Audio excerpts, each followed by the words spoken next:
partager la parole du Seigneur ce soir. Je voudrais vous dire que nous allons commencer une nouvelle série d'enseignements. Nous sommes toujours sur l'évangile selon Dieu. Nous avons traité de la question du salut. Et donc nous allons commencer un nouveau chapitre qui nous emmène sur la question du Saint-Esprit. Nous allons parler du Saint-Esprit. Quand je parle du Saint-Esprit, je parle de la personne du Saint-Esprit, de ses œuvres et de ses manifestations. Nous allons découvrir qui est le Saint-Esprit, parce que c'est important de connaître qui est le Saint-Esprit. Parce que beaucoup de gens aujourd'hui, vous savez, il y a beaucoup d'esprit dans l'Église. Il y a beaucoup d'esprit dans les églises, dans les églises. Et le plus souvent, nous confondons, nous n'arrivons pas à faire la différence entre une manifestation du Saint-Esprit et une manifestation des autres esprits. Il y a le Saint-Esprit et il y a les autres esprits. Vous savez, généralement, on nous parle de l'esprit de discernement des esprits. On dit que c'est un don. Mais le discernement des esprits est lié à la connaissance que nous avons de Dieu. Il y a un rapport entre savoir ou être capable de discerner et connaître la parole. Si vous ne connaissez pas la parole de Dieu, sur par exemple la question de cet esprit, vous ne serez pas capable de faire la différence entre une manifestation de l'esprit et une manifestation démoniaque. Nous allons donc toucher toutes ces questions par rapport au Saint-Esprit. Vous savez, c'est important que je le dise, mais aujourd'hui, on a de moins en moins envie d'agir au nom de l'Esprit, mais de plus en plus, les gens ne connaissent pas qui est le Saint-Esprit. C'est dommage. Je voudrais dire qu'il n'y a pas d'esprit, il n'y a pas d'église sans Saint-Esprit. Amen. Il n'y a pas d'église sans Saint-Esprit. La différence entre nous et le PDG, c'est quoi? C'est que nous, on a le Saint-Esprit. La différence entre l'église et les autres organisations et les autres sectes, les sectes qui existent, c'est quoi? La différence entre l'église et les témoins de Jéhovah et le Witi et toutes les sectes qui puissent exister de part et d'autre, c'est quoi? C'est le Saint-Esprit. Le Saint-Esprit, c'est celui qui fait de l'église ce qu'elle est. Si on enlève le Saint-Esprit de l'église, ce n'est plus l'église, c'est maintenant l'association. Amen. Amen. Donc les gens peuvent se réunir au nom du Seigneur. Ça va être choquant ce que je vais vous dire. Les gens peuvent se réunir au nom du Seigneur. Mais si le Saint-Esprit n'y est pas là, ce n'est pas l'église. Amen. Je te prie pour nous. Amen. Les gens peuvent se réunir au nom du Seigneur. On peut mettre les chaises. On met, comme on appelle, on met la bâche, on met tout, et puis on écrit église, la porte du ciel. Et puis on met les baffes, et puis on met les chantres, on les habille bien, mettre les vestes. Et puis on met un bel accueil bien propre, on met la bonne sonorisation, la clim. Et puis on chante les cantiques. Tout ça c'est bien. Mais s'il n'y a pas le Saint-Esprit, ce n'est pas l'église de Jésus. Amen. Amen. Donc nous ne devons pas rechercher autre chose. La première chose que nous devons rechercher, c'est le Saint-Esprit. J'ai aussi envie de dire que le Saint-Esprit, c'est le plus grand don que Dieu a fait à l'humanité. Après le don de Jésus, le don de son Fils Jésus, Dieu a donné le plus grand don qu'il a fait aux hommes, c'est le don du Saint-Esprit. Amen. Amen. Depuis l'Ancien Testament, on en a parlé la dernière fois. Vous savez, après le péché, le mal qui avait pris de l'ascension dans les cœurs des hommes, Dieu a dit que son esprit ne va plus jamais demeurer dans l'homme. Donc, plus le mal est en train de s'accroître, Dieu a dit non, mon esprit dans l'homme ne veut plus. Il a retiré. Et donc, à chaque fois que Dieu voulait intervenir au travers de quelqu'un, il envoyait son esprit. Sauf que Dieu avait prononcé un décret, c'est que son esprit ne devait plus jamais être dans l'homme. Pas sur l'homme, mais dans l'homme. Parce que l'esprit était dans l'homme. Et Dieu a dit désormais, à cause du mal qui s'est accru, l'esprit ne peut plus être dans l'homme. l'Esprit désormais sera sur l'homme. Et lorsque l'homme que je vais choisir pour une mission aura fini sa mission, je vais retirer mon esprit. Donc, pendant des années, l'Esprit n'était jamais répandu dans tout un peuple. Avoir le Saint-Esprit, c'était une rareté dans l'Ancien Testament. Ce n'était pas donné à n'importe qui. C'était donné à une catégorie de personnes que Dieu lui-même choisissait. Et après, Dieu lui-même retirait son esprit. Amen. Maintenant, dans la Nouvelle Alliance, déjà depuis l'Ancienne Alliance, Dieu fait une promesse. Il dit, dans les derniers temps, on va lire ensemble, Joël 2,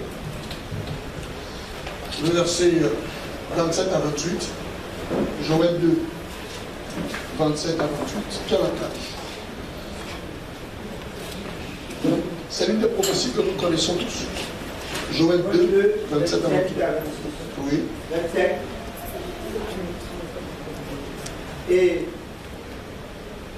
Et vous saurez que je suis au milieu d'Israël. D'accord. Je suis l'Éternel, votre Dieu. Et il n'y en a point d'autre. Et mon peuple ne sera plus jamais à la confusion. Verset 28. Après cela, je répandrai mon esprit sur toute chair. Vos fils et vos filles prophétiseront. Vos vieillards auront les songes. Et vos jeunes gens des visions. Amen. Amen. Merci. À chaque fois qu'on lit ce texte et à chaque fois qu'on parle du Saint-Esprit dans l'Église, la seule chose qui nous intéresse d'abord, ce sont les manifestations. Oh, vos vieillards auront les songes, vos jeunes filles prophétiseront. Mais avant d'arriver à la question des manifestations, ça c'est là où on parle des manifestations du Saint-Esprit. Avant cela, la Bible dit qu'il va répandre son esprit sur toute chair. Toute chair ici, c'est une révolution. Quand la Bible dit toute chair, ça veut dire que tous les hommes qui seront en alliance avec Dieu pourront recevoir la promesse du Saint-Esprit. Alléluia. Amen. Vos fils et vos filles prophétiseront. Vos vieillards auront des songes. Ici, on est simplement en train de parler des dons, des cadeaux que le Saint-Esprit va apporter dans la vie des hommes. Amen. Qu'est-ce que je suis en train de dire? Je suis en train de dire que les gens sont beaucoup plus préoccupés par les cadeaux et ils ont oublié celui qui donne les cadeaux. Amen. Ils sont attachés aux cadeaux, donc au don de l'esprit, au don de ceci, au don du parlement, plein de choses. Mais on n'a pas fait attention à celui qui donne le cadeau, donc le don. Donc avant de parler à l'église des dons, il faut parler à l'église de la question et de la personne du Saint-Esprit. Qui est le Saint-Esprit? Est-ce que le Saint-Esprit est équivalent à l'esprit du Witi quand on mange le bois sacré? Oui. Vous êtes à l'église et puis quelqu'un commence à rentrer en transe. Et puis il dit ainsi par l'Éternel. Et puis il dit même des choses qui sont vraies. Vous courez le risque de croire que ce que la personne dit là, parce qu'elle dit ainsi par l'Éternel, c'est l'Esprit de Dieu qui parle. Et aujourd'hui, c'est comme ça que le diable s'est infiltré dans nos milieux. Pourquoi? Parce que l'Église a mis un accent sur les manifestations, mais l'Église n'a pas mis un accent sur la personne du Saint-Esprit. Or, les manifestations, ça vient après. Mais il y a d'abord la personne du Saint-Esprit que tu dois connaître. Écoutez, je vais vous dire un truc qui va vous choquer. Lorsqu'on dit que nous sommes en communion avec Dieu, en fait, on est en communion avec Dieu par le Saint-Esprit. Amen. Il ne peut pas avoir communion avec Dieu en dehors du Saint-Esprit. Donc, vous allez comprendre que sans le Saint-Esprit, on ne peut pas adorer Dieu. Sans le Saint-Esprit, on ne peut pas recevoir les révélations de Dieu. Si on n'a pas l'Esprit, et qu'on reçoit des révélations, sachez-le, ce n'est pas le Saint-Esprit, mais c'est notre esprit, on va le voir. Tous ceux qui n'ont pas, mais parce qu'il y a des gens qui ont les dons, non, ils ont la tête ouverte et puis ils prophétisent, ils ne sont pas chrétiens. Non, ces gens-là n'ont pas le Saint-Esprit, on va le voir. Celui qui n'a pas l'Esprit de Dieu ne lui appartient pas. Donc si tu n'appartiens pas au Seigneur et que tu manifestes des dons, ces dons-là ne sont pas les dons de l'Esprit. Donc tu es animé d'un autre esprit. Alléluia. Amen. Acte 2, 33. Est-ce qu'on peut lire? Acte 2, 33. Allons-y s'il vous plaît. Acte 2. Acte 2, 33. Ouais. Élevé par la grâce de Dieu, Ouais. il a reçu du Père le Saint-Esprit qui avait été promis. D'accord. Et il a répandu, comme vous le voyez et l'entendez. Amen. Qu'est-ce que Pierre est en train de dire? Pierre est en train de dire que quand Jésus est monté au ciel, il a reçu du Père ce qui avait été promis. Qu'est-ce qui avait été promis? Le Saint-Esprit. Donc notez ça, le Saint-Esprit est la plus grande promesse que Dieu a faite à l'univers, au monde. C'est la plus grande promesse que Dieu a faite aux hommes. Quand Jésus est monté au ciel, c'est parce qu'il s'est pris les disciples, il est avantageux que je m'en aille. Parce que si je ne pars pas, si je pars, je vous enverrai ce que le Père vous a promis. Amen. Dites avec moi promesse. Le Saint-Esprit, on parle beaucoup de promesses dans la Bible, la promesse du mariage, la promesse de... Écoutez-moi très bien.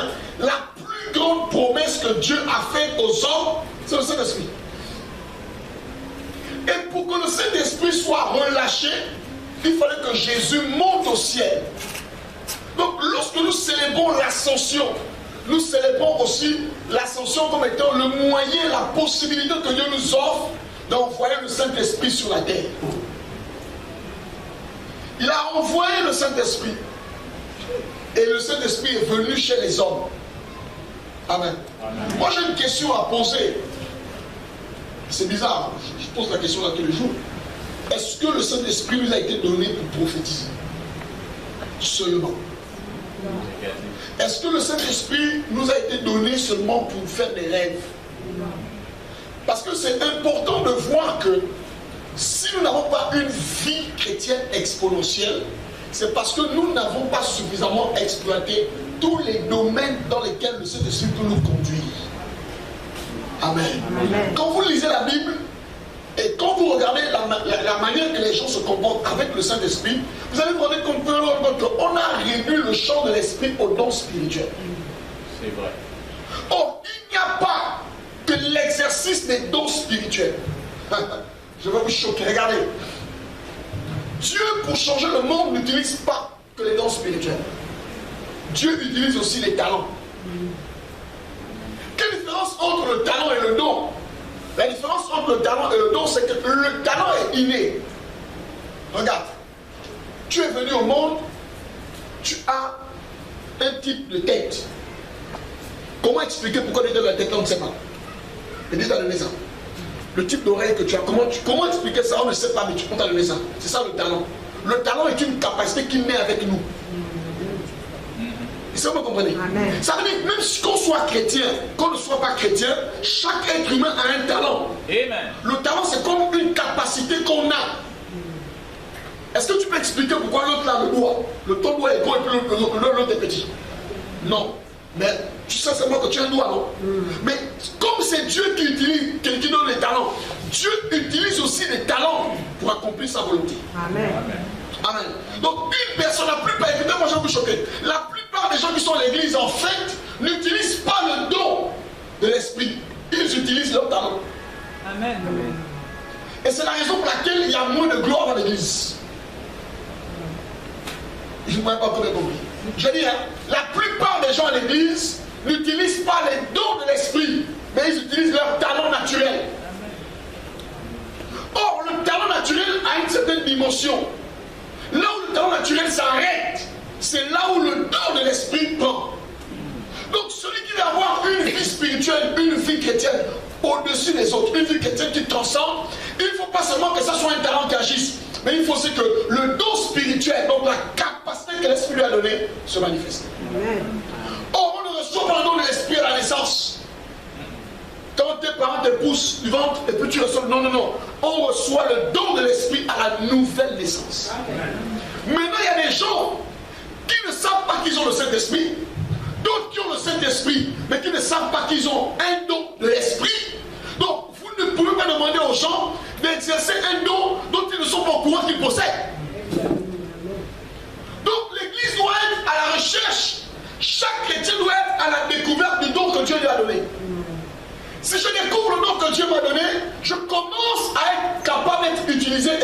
seulement par Dieu. Amen. Mais si je soupçonne que Dieu m'a donné, je soupçonne que j'ai quand même plein de dons de vision, le soupçon ne développe pas la gloire de Dieu. Et c'est ce que vous me dites. Donc tu es là ce soir, tu dois connaître quel est ton don. Est-ce que tu connais ton don? Sinon tu seras fatigué quand tu vas servir. Ça va te lasser. Amen. Amen. Le Saint-Esprit. Acte 1, 4 à 8. Comme il se trouvait avec eux, acte 1, 4 à 8. Oui. Comme il se trouvait avec eux, il leur recommanda de ne pas s'éloigner de Jérusalem, mais d'attendre ce que le Père avait promis, ce que je vous ai annoncé, leur dit-il. Oui, c'est-à-dire. Dans ce sel, l'argent a baptisé d'eau, mais vous, dans peu de jours, vous serez baptisés du Saint-Esprit. Alors les apôtres venus lui demandèrent, Seigneur, est-ce à ce temps-là que tu rétabliras le royaume d'Israël? Il leur répondit, ce n'est pas à vous de connaître les temps ou les moments que le Père a fixés de sa propre autorité. D'accord. Mais vous recevez une puissance, le Saint-Esprit survenant sur vous, et vous serez mes témoins à Jérusalem, dans toute la Judée, dans la Samarie et jusqu'aux extrémités de la terre. Amen.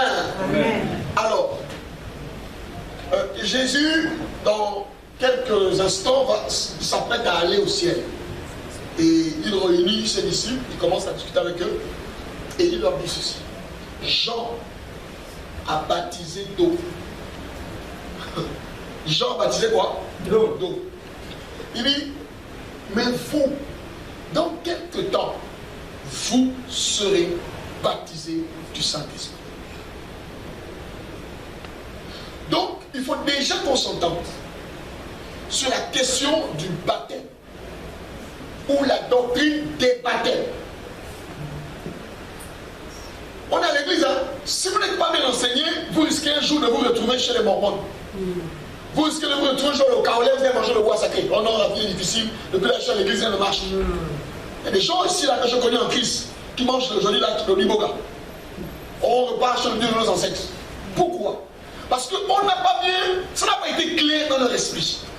On n'a pas bien semé la pensée de Dieu dans leur esprit. Jean a baptisé d'eau. Donc ici, Jésus dit qu'il y a une différence entre le baptême d'eau et le baptême de l'esprit. On peut te prendre là ce soir, on dit tu veux se baptiser. Et puis on t'amène à la plage. On te trempe. Ça ne fait pas de toi un enfant de Dieu. Aujourd'hui, nous discutons, on met les pasteurs et les gens qui perdent le salut. Je dis aux gens, on ne peut pas parler de perdre le salut. Le véritable problème aujourd'hui, c'est de parler de la question de la nouvelle naissance. Est-ce que tous ceux qui viennent à l'église, qu'on fait sur les cours de baptême, qu'on amène à la place et qu'on trempe, est-ce que toutes ces personnes-là sont baptisées du Saint-Esprit? C'est là la question. Ce n'est pas être baptisé. Jésus dit qu'il y a une différence entre ce que Jean faisait et ce qui va vous arriver. Vous comprenez ici, on dit quoi ici qu'avant d'être baptisé de l'Esprit, on va d'abord vous baptiser d'eau. Est-ce que c'est clair? Donc quelqu'un peut ne pas être baptisé d'eau, mais être baptisé de l'Esprit. Amen. J'ai envie de vous parler clairement. Il ne faut pas penser que non, d'abord on prend d'abord le baptême d'eau, après qu'on a pris le baptême d'eau, le ciel s'ouvre, l'Esprit descend. Non. Évangéliste, tu peux baptiser des gens et puis ils ne sont pas sauvés, ils ne sont pas chrétiens. Le baptême ne fait pas de vous des enfants de Dieu. Est-ce que vous m'entendez? Je reprends. Le baptême d'eau ne fait pas de vous des enfants de Dieu. Ça va vous choquer, mais c'est vrai ce que je vous dis. Le baptême d'eau ne fait pas de vous des enfants de Dieu.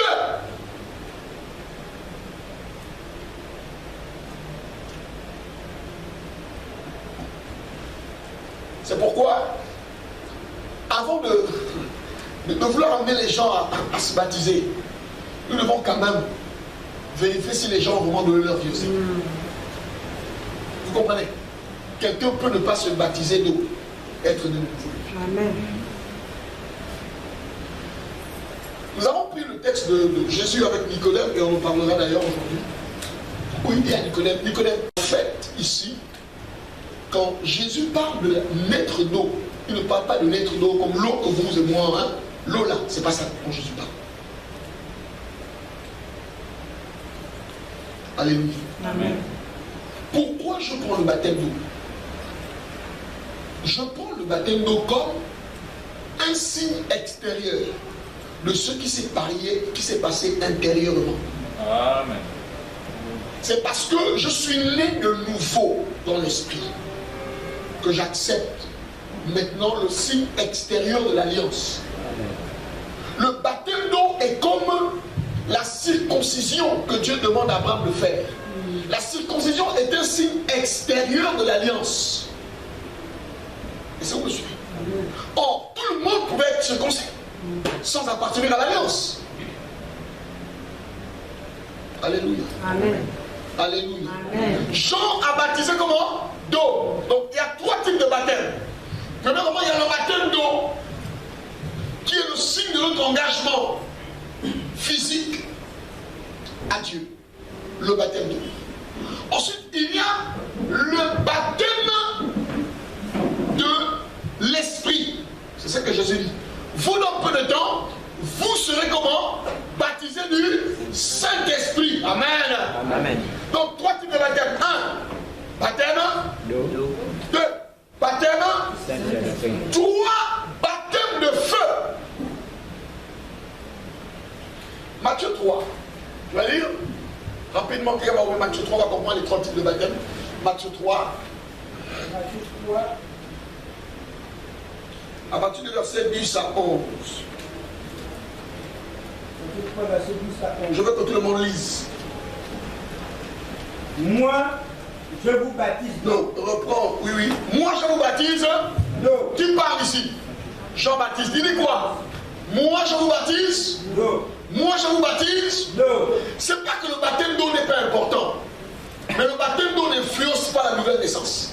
Ah, parce que ce que tu dis là, c'est grave. Ça va ensemble de l'église catholique. C'est l'église catholique là où le baptême. Elle dit à l'époque, qui avait le baptême chez les catholiques, qui avait la robe blanche, qui avait la grosse croix.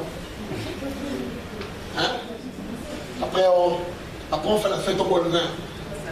Hein? C'est la partie là. Voilà. Vous savez, quand on est à l'église catholique romaine, on a un enseignement un peu particulier du baptême d'eau. Et c'est là où on a trompé les gens en fait. Parce qu'on a dit aux gens, il faut te baptiser d'eau. Il faut prendre le baptême pour que ta vie change.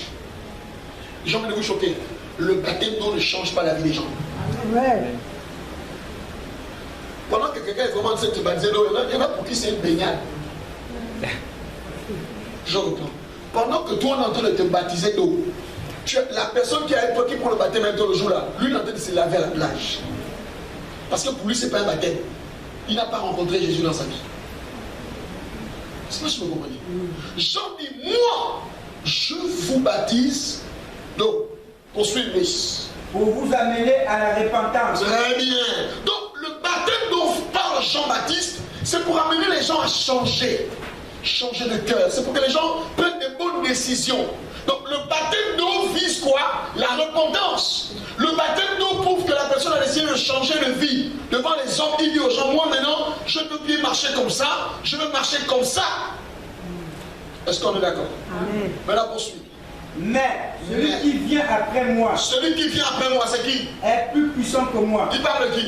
Jésus. Il parle de qui? Jésus. Il dit, celui qui vient après moi est plus puissant que moi. Qu'est-ce qui se passe? Et je ne suis pas digne de porter ses souliers. Moi, je ne peux pas porter ses souliers, de lier la couronne de ses sandales.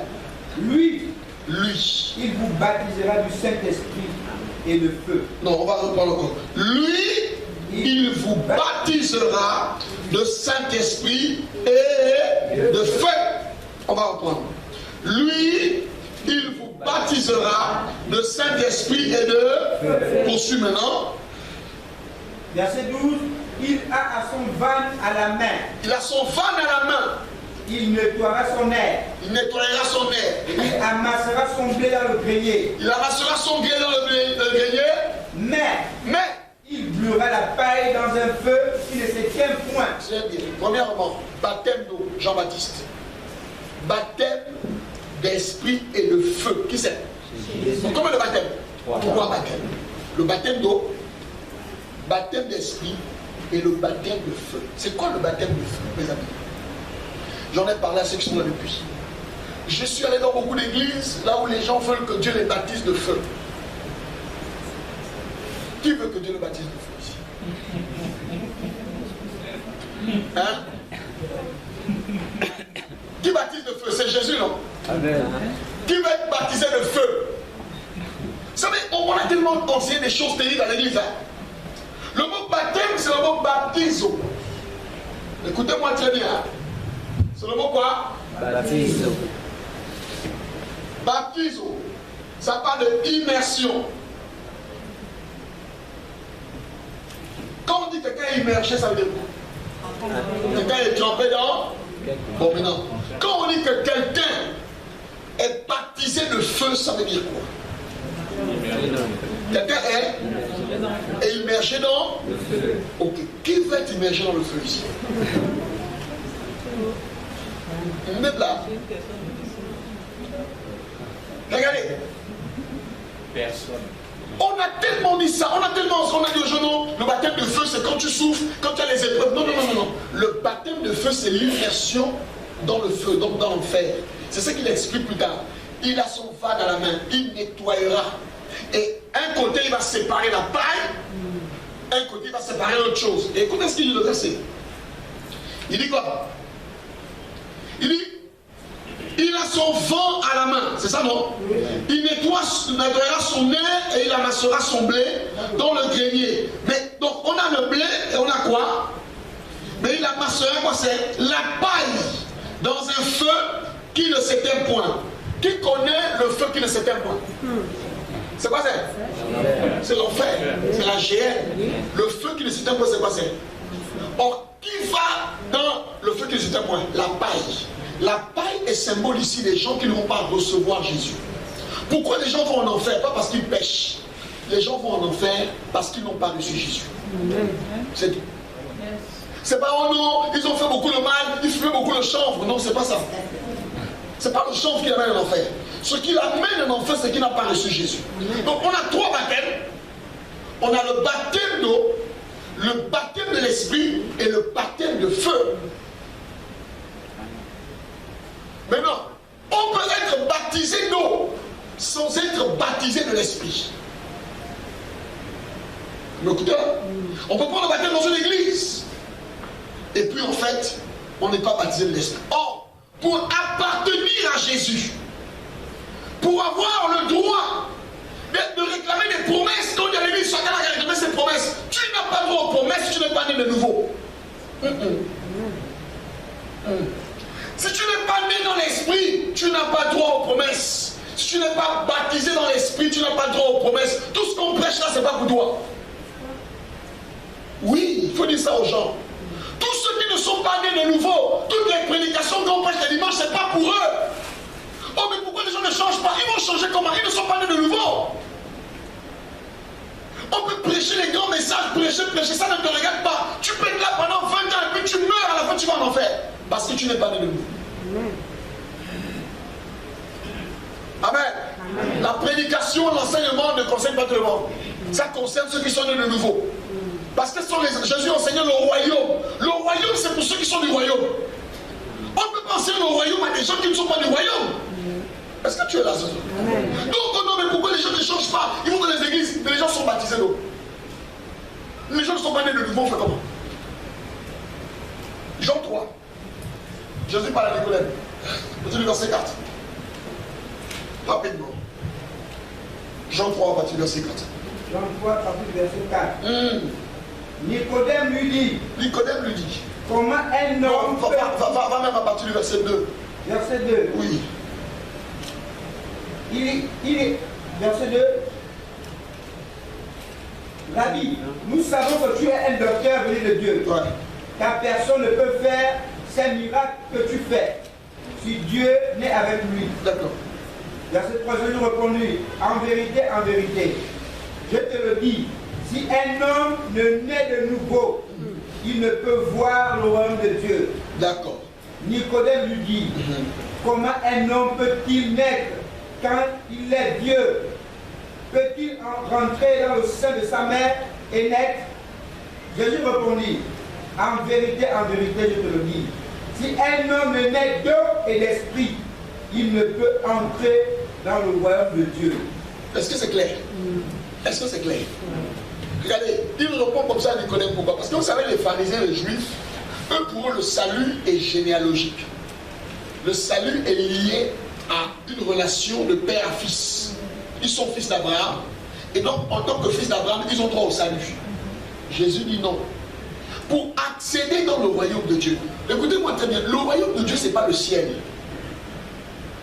Ah, écoutez-moi très bien. Le royaume de Dieu, ce n'est pas le ciel. Le ciel, c'est le ciel. Le royaume de Dieu, c'est une atmosphère spirituelle. Le royaume de Dieu est une influence spirituelle. Le royaume de Dieu, c'est un environnement spirituel dans lequel se retrouvent en esprit tous ceux qui sont nés de Dieu. Ça veut dire quoi? Ça veut dire que quand les enfants de Dieu se réunissent entre eux, ils forment là le royaume de Dieu. Jésus a dit, le royaume de Dieu est parmi vous. Donc ça veut dire que le royaume de Dieu a la capacité de se déplacer. Quand les gens vont dans un endroit où il n'y a pas Dieu et qu'ils commencent à manifester Dieu, ils amènent le royaume de Dieu à cet endroit-là. Donc le royaume de Dieu s'est déplacé. Jésus a quitté le ciel, il est descendu avec le royaume de Dieu. Donc là où tu es là, si tu vas à un endroit dans un village, là on ne connaît pas Dieu, dès lors que toi tu es né de nouveau, tu amènes à cet endroit le royaume de Dieu. Tu rentres dans une entreprise, il y a des formations des ténébreux. Quand tu arrives à cet endroit, tu amènes de par ta présence le royaume de Dieu. Amen. Jésus a dit, le royaume de Dieu ne viendra pas de manière à attirer le regard. Yes. Amen. Les chrétiens pensent que le royaume de Dieu c'est le ciel. Non, le royaume de Dieu c'est l'environnement spirituel dans lequel tu vis et tu exerces. Amen. Ça veut dire quoi? Si tu veux rentrer dans l'univers de Dieu, regardez, si on te prend là, on te jette dans la mer, tu vas être à l'aise. Tu vas aller là en bas, tu t'assois et puis tu commences à manger tranquillement. Tu peux faire ça. Pourquoi? C'est ton environnement. Non, c'est pas pour toi. Hein? C'est ton environnement. Tu vas commencer à te noyer, non? Si tu prends un poisson, tu le jettes dans l'eau, est-ce qu'il sera à l'aise? Oui, ça va bien. Oui. Bon, je vais maintenant aller un peu plus loin. Est-ce que vous savez qu'il y a des poissons qui ne peuvent pas vivre dans la mer? Il y a des poissons qui vivent dans un type d'eau, vous savez ça? Tous les poissons ne subsistent pas à la mer. On est d'accord? Donc même s'il est poisson, s'il va à la mer, il ne vivra pas autant parce qu'il est poisson. Est-ce que vous comprenez? Donc le royaume de Dieu, c'est l'environnement que Dieu crée lorsque tu rentres, lorsque tu nais de nouveau. Quand vous voyez les gens qui sont fatigués de venir à l'église, quand ils sont à l'église, la seule chose qu'ils veulent faire, c'est partir chez eux. Mais il faut poser des questions sur la conversion. Oh, est-ce que je te parle? Amen. Oh non, on a trop chanté. Oh, on écoute trop la parole. Jésus enseignait du matin au soir, les gens étaient là. Pourquoi? Parce qu'ils écoutaient les choses qu'ils aimaient entendre, c'est des choses de leur environnement. Si tu vas au bar, on met la musique à fond et que tu es à l'aise et que tu as connu. Normalement, tu vas pas commencer à mal te sentir. Pourquoi? Parce que ce n'est pas ton environnement. Même si la musique là est bonne, mais tu te sens mal, n'est-ce pas? Mais le même volume là, on prend ça, on met ça ici dimanche à l'église, on met la louange, tu te sentiras pas mal. Amen. Est-ce que tu es là? Amen. Pourquoi tu te sens mal au bar avec le volume? Et à l'église, on met le volume x4, tu ne te sens pas mal. Parce que ce n'est pas ton environnement là-bas. Est-ce qu'on est d'accord? Amen. Donc, je crois qu'aujourd'hui, si aujourd'hui on a beaucoup de problèmes, c'est parce qu'on n'a pas reçu l'autorisation d'accès dans le royaume. On est à la porte, on essaie de se chercher. Parce que celui qui est dans le royaume, qui a droit aux promesses. La guérison, ce n'est pas pour tout le monde. La guérison, c'est pour ceux qui ont Jésus. Par cette meurtrissure, vous avez été guéris. Ce n'est pas pour tout le monde. Les promesses, c'est pour ceux qui sont dans l'alliance. Et pour être dans l'alliance, il faut naître de nouveau. Donc je crois qu'il faut que l'Église s'approprie la question de la nouvelle naissance. Est-ce que tu es de nouveau? Or, la seule personne qui peut te rendre capable de naître de nouveau, c'est le Saint-Esprit. Amen. Amen. 1 Corinthiens 12. Le verset 12 à 13. Allons rapidement. 1 Corinthiens 12, verset 12 à 13. Oui. Car comme le corps est un et a plusieurs membres, et comme tous les membres du corps, malgré leur nombre, ne forment qu'un seul corps, ainsi en est-il de Christ. Nous avons tous en effet été baptisés dans un seul esprit. D'accord. Pour former un seul corps. D'accord. On va d'abord retenir ça. Nous avons tous, moi tous. Tous ici émis pour ceux qui ont cru. Tous ceux qui ont cru ont été baptisés dans un seul esprit. Pour appartenir à un seul corps. Est-ce que vous comprenez ça? Ça veut dire quoi? On ne peut pas devenir chrétien de soi-même. Amen. Genre ce matin, je deviens maintenant chrétien. Non. J'appartiens au corps de Christ. Non, tu peux te lever et appartenir à une église locale. Mais tu ne peux pas appartenir forcément au corps de Christ. Relis un peu. Nous avons tous été baptisés par quoi? Nous avons tous été baptisés dans un seul esprit. Dans un seul esprit. C'est quel esprit? C'est quel esprit? Pour faire quoi? Pour former un seul corps. Donc, ici, Paul dit que le baptême de l'esprit, c'est l'introduction spirituelle dans le corps de Christ. Amen. Et dans le corps de Christ, on retrouve qui là-bas poursuit? Soit juif. Soit juif. Soit grec. Soit grec. Soit esclave. Soit esclave. Soit libre. Soit libre. Soit pauvre. Soit noir. Soit blanc. Tous ceux qui ont accepté Jésus, les hommes de toute race, de toute langue, ils forment un seul corps. Et cela est rendu possible que par l'action du Saint-Esprit. Donc quand on dit qu'on est chrétien, le chrétien ce n'est pas celui qui vient à l'AFM. Le chrétien c'est celui qui fait partie du corps de Christ. Parce qu'un jour, Dieu peut t'enlever à l'AFM, il te fait voyager, tu vas à l'étranger. Tu n'es pas un chrétien de l'AFM, tu es un chrétien du corps de Christ. Et tu persévères à l'AFM. Laisse-moi te parler. Tu as tes frères, il y a des gens du même corps que toi qui sont en Chine, qui sont dans notre pays. Tu as fait ça de manière mystérieuse. C'est le Saint-Esprit qui t'introduit dans le corps de Christ. Donc le baptême de l'Esprit, ce n'est pas d'abord une manifestation extérieure. Vous savez, on est allé très loin avec la question du Saint-Esprit. On a dit aux gens que être baptisé du Saint-Esprit, la preuve qu'on est baptisé du Saint-Esprit, c'est qu'on parle en langue. Ça me dérange, ça. Ça me dérange beaucoup. Acte 2. Acte 2, quelqu'un peut lire? Acte 2. Je veux que tu lèves la main. Qui ne parle pas en langue ici? N'ayez pas peur. N'ayez pas peur. Qui ne parle pas? N'ayez pas peur, levez les mains. Écoutez, vous êtes des enfants de Dieu. Qu'on ne vous dise pas que parce que vous ne parlez pas en langue, au point que vous allez maintenant inventer des choses chez vous.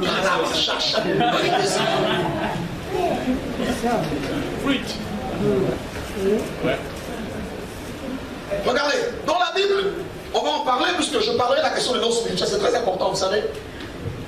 Il y a ce qu'on appelle le don des langues. Le don des langues. Ça veut dire qu'en réalité, quand la Bible dit le don des langues, c'est pas la glossolalie. Parce que ce dont nous parlons souvent, ça là c'est la glossolalie. Mais la Bible parle du don des langues. C'est quoi le don des langues? J'en parlerai. Ça veut dire quoi? Tu n'as jamais étudié l'espagnol. Quand l'Esprit Saint te saisit, tu parles l'espagnol. Hein? Tu n'as jamais parlé, je sais pas moi, le créole. Et tout n'est pas créole, je n'ai pas dit tu n'as pas créole. Je dis tu as parlé le créole, pas la langue, pas la personne bizarre. Non, le créole. Est-ce que tu m'entends là? Donc on ne peut pas dire des gens qui ne parlent pas en langue qui ne sont pas chrétiens. Pourquoi? Parce que Actes des Apôtres, rapidement, on va lire à partir du verset 2, s'il vous plaît, Acte 2. Acte 2, à partir du verset 2. Oui. Tout à coup, il vint du ciel un bruit comme celui d'un vent impétueux. Et il remplit toute la maison où ils étaient assis. Des langues semblables à des langues de feu leur apparurent, séparées les uns les autres, les unes des autres, et se posèrent sur chacun d'eux. Et ils furent tous remplis du Saint-Esprit, et se mirent à parler en d'autres langues. Ils se sont mis à parler en langue. Non, il faut qu'on tombe d'accord. Est-ce qu'ils se sont mis à parler en langue? Ils n'ont pas parlé en langue. Ils ont ont parlé d'autres langues. Donc, faites la différence entre le parler en langue et le don des langues. Amen. Ici, ils n'ont pas parlé en langue, mais ils ont parlé d'autres langues. Amen. Amen. Maintenant, ce n'étaient pas des langues inconnues. C'était des langues que les gens parlaient. Maintenant, lis. Selon que l'Esprit leur donnait de s'exprimer. Donc, selon que l'Esprit leur donnait de s'exprimer. On y va. Or, il y avait en ce jour à Jérusalem des Oui. hommes juifs. Des juifs, hommes pués de toutes les nations qui sont sous le ciel. Très bien. Au bruit qui eut lieu, la multitude accourut. Ils sont venus. Et elle fut confondue parce que chacun les entendait parler dans sa propre langue. Donc, les gens qui parlaient là, parlaient des langues que les autres, les langues des autres, alors que eux, ils n'avaient jamais parlé de langue là. Imaginez-vous, regardez. Le jour de la Pentecôte, en fait, la Pentecôte, c'est une fête juive. Et lorsqu'on la fêtait, tous les autres adorateurs partaient des différentes provinces. Donc imaginez-vous, Jérusalem c'est comme Libreville. Quand on fête la Pentecôte, tous ceux qui sont en province, à Oyem, à Mivoul, à Medoune, à Mouila, à Mayumba, à je sais pas moi, à Savamagoti, tout le monde là ils viennent. Écoutez-moi bien. Donc quand ils arrivent à Jérusalem le jour-là, ils viennent pour adorer, ils viennent pour célébrer. Et ils trouvent des gens qui sont à Jérusalem. Mais imaginez-vous que quelqu'un n'est pas fan. Et il parle le fan. Au point que le fan qui vient de Minzik écoute comment un enfant parle en sa langue. Un autre parle Nzebi, alors que c'était Makota. Et si vous voyez ça. Donc ils sont choqués de voir des gens parler des langues qui ne sont pas leur langue, mais leur langue à eux. Est-ce que c'était le parler en langue? C'était le parler en langue. C'était d'autres. Qui ne parle pas en langue? Levez les mains, n'ayez pas peur, levez les mains. Vous êtes les enfants de Dieu. Hein? Ne fabriquez aucune langue. Sinon, c'est le démon qui va descendre chez vous. Amen. Écoutez, la glossolalie, c'est le Saint-Esprit qui te donne ça. C'est pas toi qui fabriques ça. Vous savez, moi je suis choqué de voir aujourd'hui sur Internet les gens qui ont le même parler en langue. En fait, hein, on ne peut pas avoir le même parler en langue. Amen. Amen. C'est pas possible. Comment les gens, ils ont un même père spirituel, ils parlent le même parler en langue de la même. Mais c'est là où vous comprenez que c'est l'imitation. Or, le parler en langue n'est pas une imitation, c'est un fait spontané de l'esprit. C'est l'esprit qui te donne ça. C'est un code que l'esprit te donne. Et quand tu parles à Dieu et à toi-même. Amen. Donc il n'y a que toi-même et le Saint-Esprit et Dieu qui comprennent ça. Maintenant, comment se fait-il que dans la même église, les gens ont le même parler en langue? Vraiment. Vous comprenez tout de suite que là, on n'est plus dans l'affaire de Dieu. On est dans une affaire où les gens veulent copier et même veulent impressionner. Amen. Moi, je connais des frères qui ont décidé de venir à l'église parce qu'on leur a dit si vous ne parlez pas en langue, c'est que vous n'êtes pas baptisé de l'esprit. Et si tu n'es pas baptisé de l'esprit, c'est que tu n'appartiens pas à Dieu. Donc les frères vivaient dans la peur, dans la confusion, dans la tristesse, au point qu'ils disaient Seigneur, moi aussi je veux parler. Non! Écoutez-moi très bien. Un don ne se demande pas en réalité. Un don, c'est Dieu qui décide de te le donner. Amen. Tu peux dans ta chambre en train de prier pendant que tu ne t'attends pas. Tu es en train de prier, tu commences à parler une langue que tu ne connais pas. Tu n'as pas préparé ça. Dieu te l'a imposé. Dieu te l'a communiqué. Et si on te dit explique ce que tu dis, tu n'es pas capable d'expliquer avec des mots en français. Amen. On en parlera. Paul dit que celui qui parle en langue s'édifie lui-même. J'en parlerai de l'usage du parler en langue. Pourquoi on a parlé en langue? On a parlé en langue parce que parfois on a besoin de se recharger. Le parler en langue, c'est un peu comme quand vous chargez un téléphone. Tu ne parles pas en langue, s'il te plaît, ne quitte pas l'église pour ça. Il y en a qui ne plus. Ceux qui ne parlent pas en langue, venez, je vais vous imposer les mains et vous allez parler en langue. Vous aussi quand même.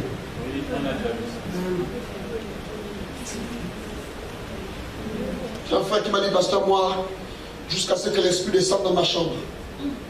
Comme le jour de la Pentecôte, je ne viens plus à l'église. Pourquoi? Il dit non. Tu oublies les frères parlent, ils te complexent même. Après, tu demandes, frère, depuis là, tu parles pas langue. Pourquoi?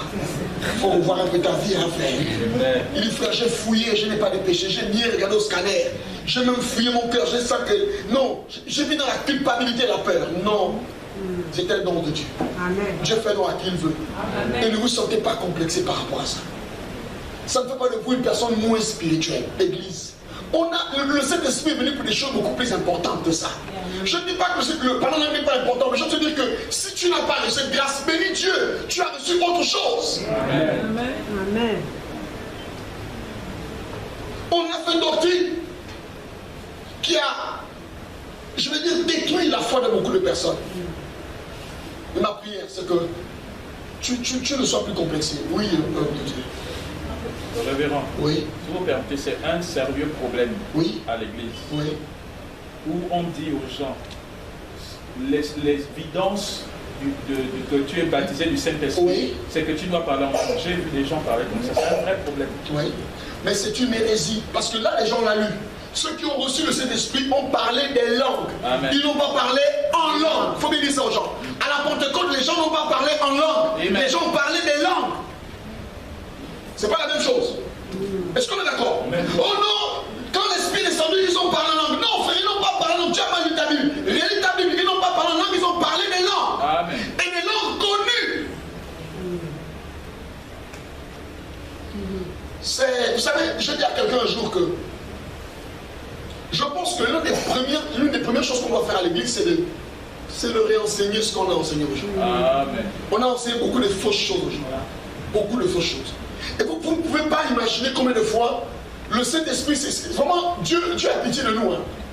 Il comprend que c'est les temps d'ignorance. C'est les temps d'ignorance. On en parlera.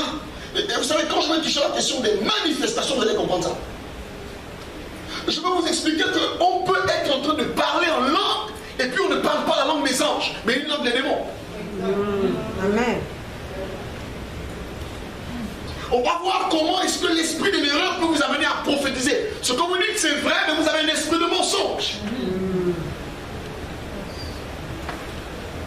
Ça, le monde spirituel, il est très dangereux. Il y a un serviteur de Dieu, je ne citerai pas son nom. Je m'ai choqué. Il enseigne, il dit, vous savez, l'église, on doit enseigner l'ésotérisme. L'ésotérisme, vous savez, la spiritualité.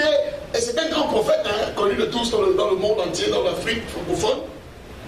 Et puis, je suis en train de suivre comment il est en train d'initier les gens à la sorcellerie physiquement. Il dit non, dans les eaux là-bas, il y a un monde, il y a des esprits, il y a des bons esprits. Dans les eaux, il y a des bons esprits. Frère, la Bible dit, le Saint-Esprit, c'est l'esprit par excellence. Amen. Vous comprenez? Quand tu vas commencer à dire que dans les eaux, il y a des bons esprits, mon frère, tu sais là où quoi tu vas te les rentrer. Mais sans le savoir, on peut vous enseigner la sorcellerie. Prenez les notes. Oui. Parce que ce que vous devez savoir, c'est que l'agneau, c'est la connaissance. On peut initier les gens par la connaissance. Alléluia. Amen. Qui est le Saint-Esprit? Note ça. Le Saint-Esprit est une personne. Mes amis, le Saint-Esprit n'est pas d'abord une influence. Oh, l'Esprit va souffler du côté gauche. Arrêtez ça. Arrêtez ça dans l'église. On va le voir, on ne peut pas donner des injonctions à l'esprit. Lorsque vous remarquez une personne qui prêche et qui donne des orientations à l'esprit, sachez que ce n'est pas un serviteur de Dieu. Alléluia. Parce que la Bible déclare que c'est l'esprit qui nous conduit et non nous qui conduisons l'esprit. Amen. Yes. C'est facile de savoir qu'une personne est dans le faux, c'est facile. Oui, de ce côté, j'envoie un esprit de ce côté, j'envoie un ange. Non, on n'envoie pas des anges là-bas, c'est pas possible. On n'a même pas, permettez-moi de vous le dire, on n'a même pas reçu le pouvoir de commander aux anges. Le saviez-vous? Oh non, mon ange, c'est du côté gauche. Un homme spirituel, aucun chrétien n'a reçu le pouvoir et le mandat de commander un ange. Si vous voyez un pasteur qui dit que j'envoie mon ange là-bas, sortez de l'église là. Amen. Amen. Amen. Amen. Amen. Jamais homme dans la Bible de l'Ancien et Nouveau Testament n'a commandé à un ange de faire quelque chose. Il n'y a qu'aujourd'hui à l'église du 21e siècle, là où les prophètes, les pasteurs et les apôtres peuvent commander aux anges de faire des choses. Vraiment. Non. Venez ce soir, il y aura des grandes guérisons. Écoutez-moi très bien.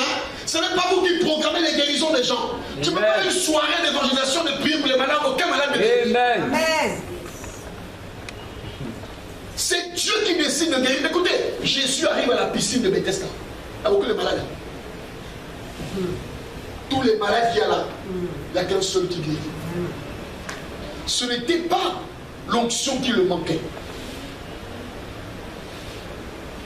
Oui, vous avez remarqué, si vous faites attention, les gens commandent. C'est l'esprit de l'occultisme. Vous savez, dans l'occultisme, on commande aux esprits de faire. Hein? Et sans le savoir, on a beaucoup d'occultistes dans l'église. C'est eux qui commandent à l'esprit de Dieu de faire comme ça, qui commandent à l'esprit de Dieu. Vous savez, je suis choqué. Ils font des directs, ils passent à la télévision. Les ministères, je ne dirais pas les noms ici. Oui, papa, fais quelque chose, papa, dis quelque chose. Mais me suffit ça. Dis quelque chose, papa. Je vais prophétiser, prophétise, papa. Ah, je peux parler, parle, papa. Tu as quel problème? Oui, papa, fais quelque chose. Papa, fais quelque chose. Oh là là, abomination dans la maison de Dieu. C'est maintenant lui qui fait quelque chose. Hein? C'est maintenant lui qui fait quelque chose. Et vous aimez ça. Vous aimez ce genre de choses. J'ai dit, le Saint-Esprit est une personne. Ce n'est pas d'abord... Là où on a embobiné les gens, on a d'abord enseigné que l'Esprit c'est une puissance. L'Esprit c'est une influence. Non, le Saint-Esprit est une personne. Pourquoi le Saint-Esprit est une personne? Il est une personne parce que le Saint-Esprit a les trois éléments de la personnalité. Qu'est-ce qui fait qu'on dise qu'une personne est une personne? C'est pas parce qu'elle respire. Parce que même les animaux respirent, mais ce n'est pas des personnes. Les trois éléments de la personnalité, premièrement, c'est l'intelligence ou la connaissance. L'intelligence. L'intelligence est le premier niveau de la personnalité. L'intelligence. Note ça. L'intelligence. L'esprit est une personne parce que l'esprit est intelligent. Vous allez lire 1 Corinthiens 2, verset 11. On va lire après. Il dit l'intelligence. Deuxièmement, 1 Corinthiens 2, verset 11. Deuxièmement, les sentiments. Romains 8, le verset 27. Les sentiments. Romains 8, le verset 27. Troisièmement, la volonté. 1 Corinthiens 12, le verset 11. J'ai dit l'intelligence. 1 Corinthiens 2, le verset 11. Les sentiments. Romains 8, 27. La volonté. 1 Corinthiens 12, le verset 11. Le Saint-Esprit est une personne. C'est une personne, c'est pas une force. C'est pas comme l'esprit du village. C'est une personne. Vous allez noter aussi ceci. Le Saint-Esprit est Dieu. Le Saint-Esprit est Dieu. Ouais. Le Saint-Esprit est Dieu.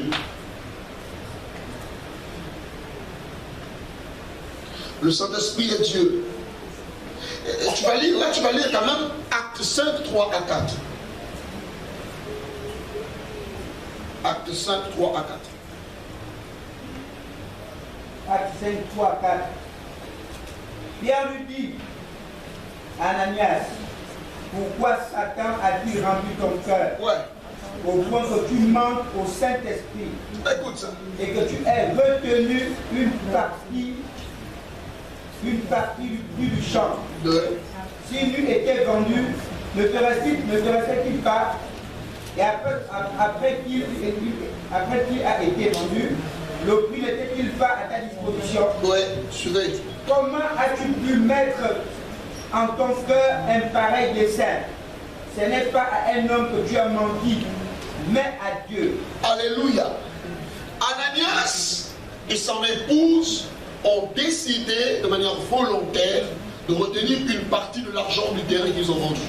Ils avaient fait la promesse que si Dieu les bénit, suivez-moi, s'ils réussissent à vendre ce terrain, il donnerait la totalité à Dieu. Et là, je m'ouvre une parenthèse. Vous savez, l'une des choses qui bloque la vie de beaucoup de chrétiens, ce sont les promesses non réalisées dans la présence de Dieu. À chaque fois que vous aurez une porte qui sera fermée, une situation difficile, rappelez-vous toujours des promesses que vous avez prises, des engagements que vous avez pris, mais que vous n'avez jamais honorés. Vous les hommes, nous les hommes, nous oublions. Mais Dieu a horreur de gens qui prennent des engagements, mais qui ne les accomplissent pas. Alors, lui, il va mentir. Bienvenue, mais pourquoi tu as menti au Saint-Esprit la première fois? Ensuite, il dit, ce n'est pas aux hommes que tu as menti, mais c'est à Dieu. En fait, qu'est-ce qu'il est en train de lui dire? Mentir au Saint-Esprit équivaut à qui? À mentir à qui? À Dieu. Donc, est-ce que le Saint-Esprit est Dieu? Oui, le Saint-Esprit est Dieu. Vous savez, Jésus a dit que si un homme l'insulte, il dit, tous les péchés qu'un homme peut commettre dans ce monde, on peut lui pardonner ça. Un homme peut insulter Jésus. S'il demande pardon, on va le pardonner. Un homme peut insulter Dieu. S'il demande pardon, le pardon va passer. Mais il dit, tout blasphème contre le Saint-Esprit ne sera pas pardonné. Écoute bien ça. Dans le siècle présent et dans le siècle à venir. Ça veut dire qu'une personne qui pêche contre le Saint-Esprit, qui blasphème contre le Saint-Esprit, Dieu ne peut pas lui accorder le pardon. Le sang de Jésus ne peut pas laver ce péché-là. Ah, est-ce que tu es là? Tu es là? Il ne dit pas tout blasphème contre le Fils de l'homme. Il dit tout blasphème contre le Saint-Esprit. C'est quoi blasphémer contre le Saint-Esprit? Petite parenthèse encore. Jésus explique ça, il vient de faire un miracle. Il a fait un miracle. Et les gens qui ont vu ce miracle ont dit non, non, le miracle là, c'est pas un miracle de Dieu. Ça là, c'est Belzébul. Il dit, ah les gars, si c'est par Belzébul que je chasse les démons, c'est bien.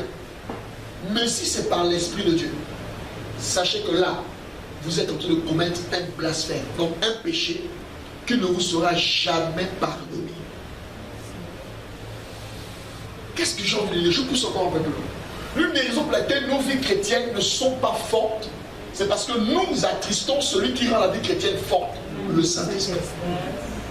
Paul dit, n'attristez pas le Saint-Esprit. Quand l'Esprit de Dieu est attristé en vous, même si vous avez le don des visions, vous n'allez plus voir. Amen. Si vous avez le don de guérir, les guérisons ne se feront plus comme avant. Si vous avez le don pour recevoir les prophéties, les paroles de connaissance, on va en parler. Parce que la dimension des dons dépend de la dimension avec le Saint-Esprit. La dimension de ton don dépend de la dimension de ta communion avec le Saint-Esprit. Si tu veux que ton don soit fort, tu es obligé de développer une forte communion avec le Saint-Esprit. Amen. Amen. Amen. Regardez, Jésus ne chassait pas les démons au nom de Jésus. On est d'accord? Amen. Nous, on chasse les démons au nom de Jésus. Mais Jésus chassait les démons au nom de qui? Jésus chassait les démons par le Saint-Esprit. Mais le secret de la vie de Jésus ne commence pas quand il chasse les démons.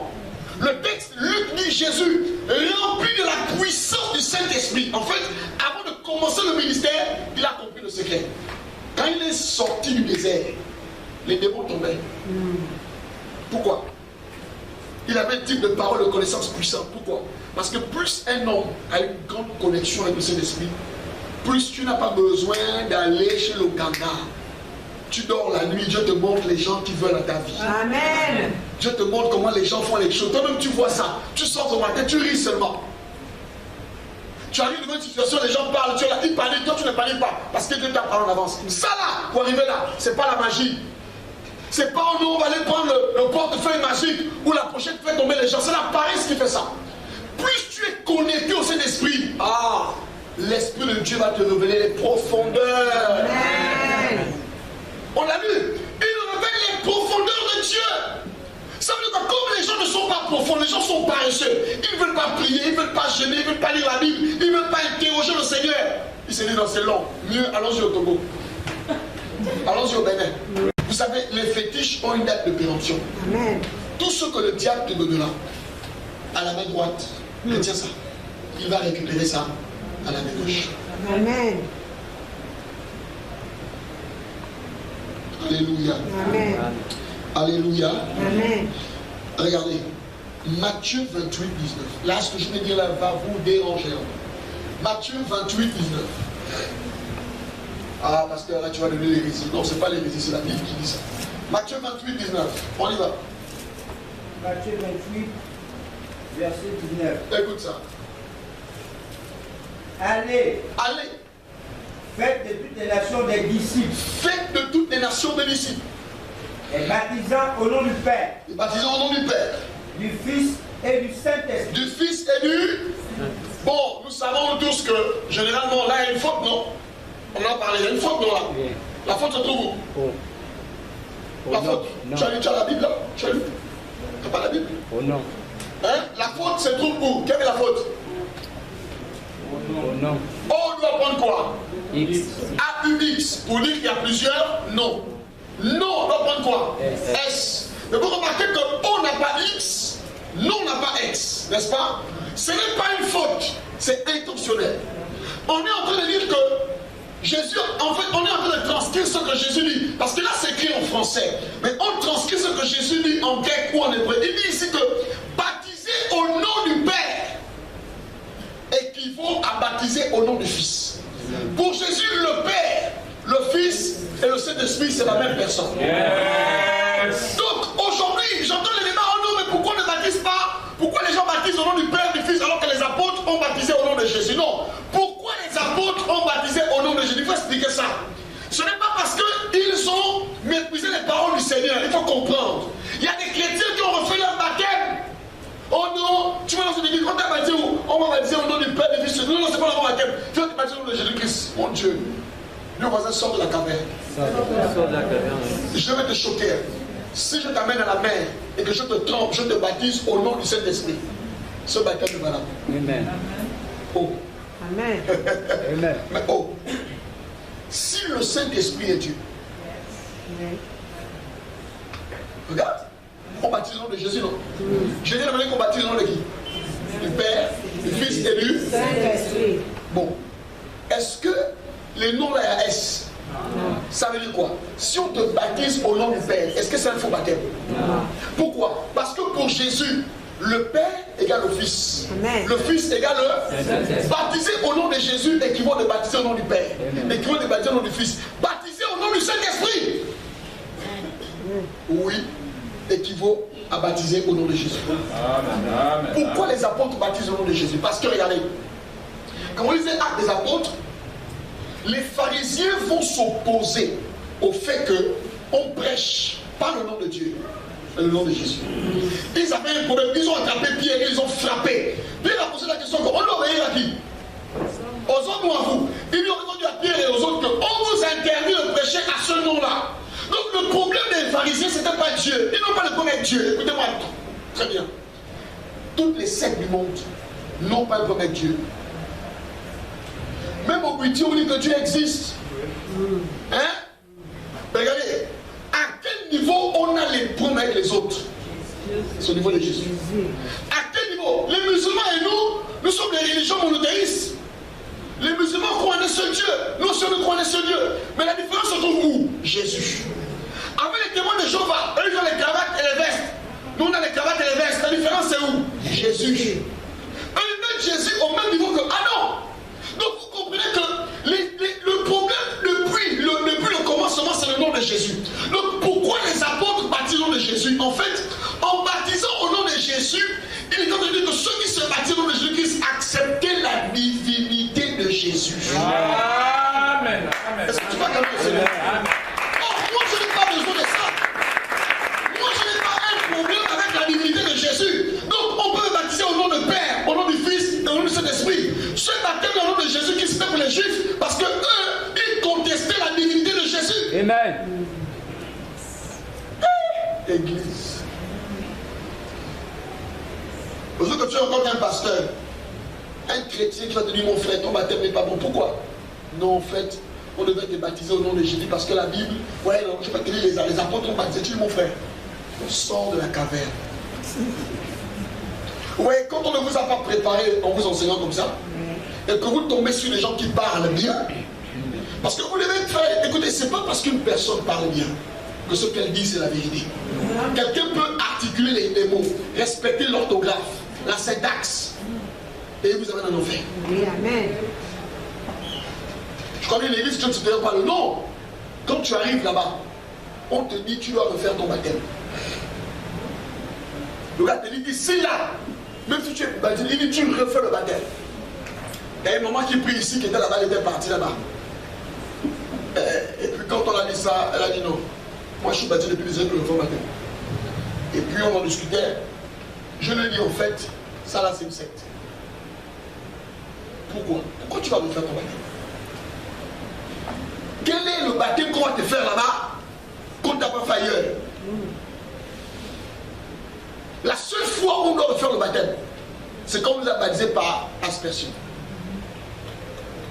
Les gouttes de l'église catholique, tac, tac. Ça là, tu peux refaire ton baptême. Ou si on t'a baptisé chez Kakou. Ou si on t'a baptisé au christianisme céleste. Parce que ça, c'est pas Christ qui est là-bas. Ou si on t'a baptisé au témoin de Jéhovah. Mais si on t'a baptisé à Bethanie, à Pentecôte, on t'a baptisé, je ne sais pas où. Pourquoi tu dois refaire ton baptême? Pourquoi? Les gens ont des agendas cachés. Il faut bien que vous sachiez ça. Les gens ont des agendas cachés. Alléluia. Amen. Alléluia. Amen. Alléluia. Amen. Est-ce que tu peux acclamer pour le Saint-Esprit?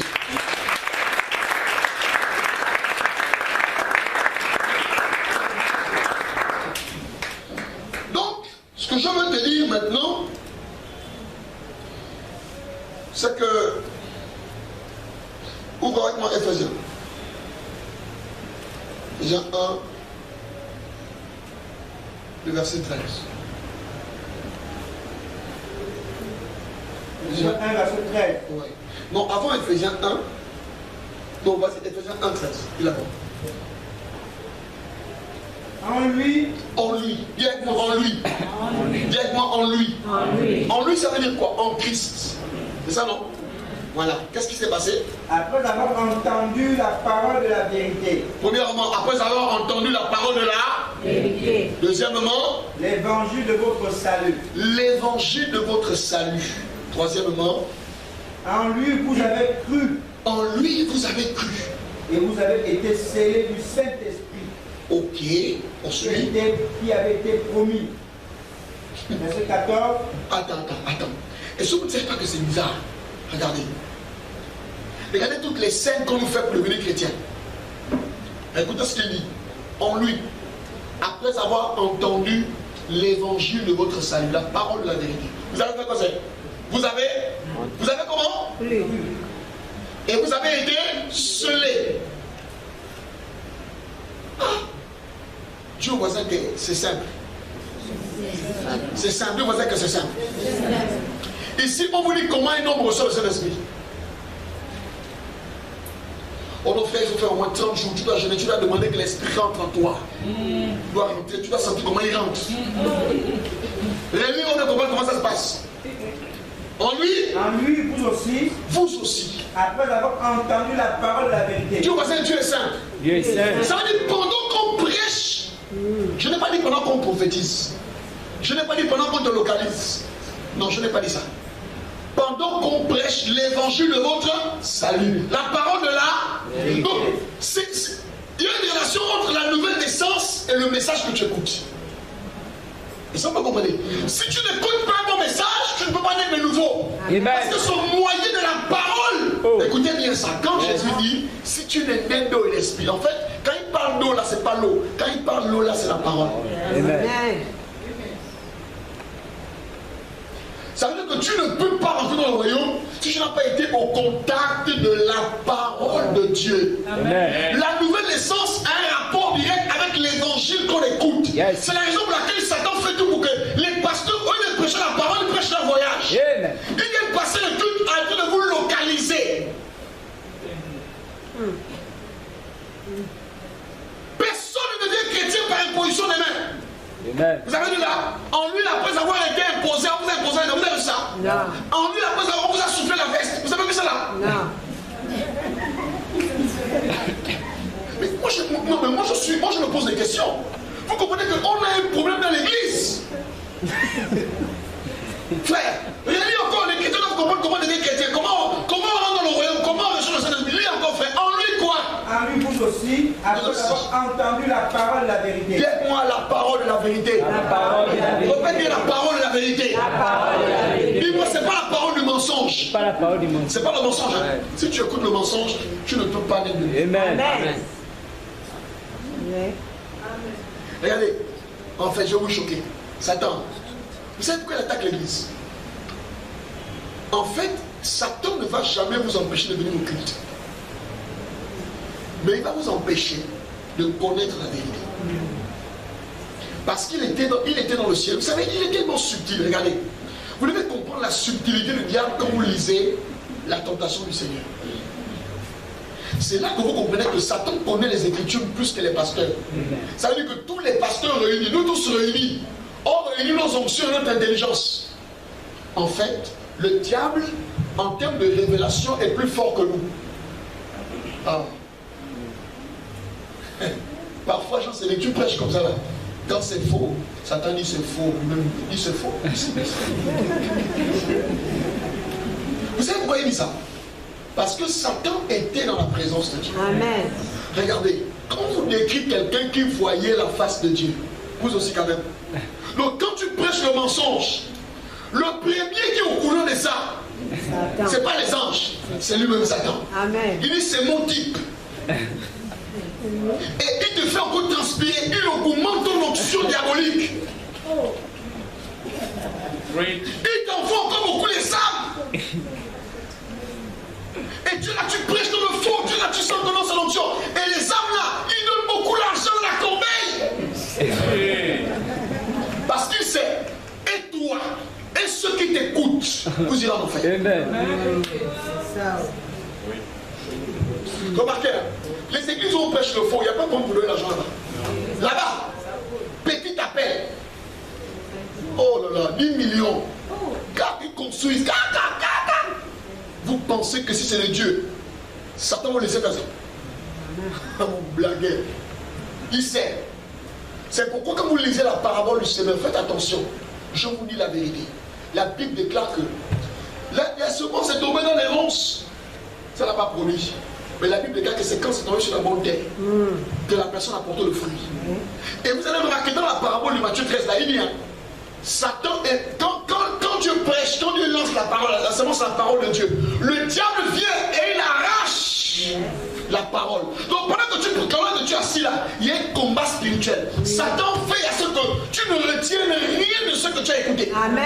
Parce que c'est que si tu retiens, Satan il va changer. Donc il va t'embrouiller. Pendant qu'on est là, quand tu commences à penser, oh non, j'ai envie d'aller à Dubaï, oh l'argent, oh. Quelle pensée, on prêche, hein. Toi tu es déjà, tu penses à comment tu vas aller faire le sport demain. Le rendez-vous avec Marco, on va aller manger la pizza. Tu es là. Oui. Amen. Et sur 100% de la prédication, tu dois retrouver que la partie où le pasteur faisait rire.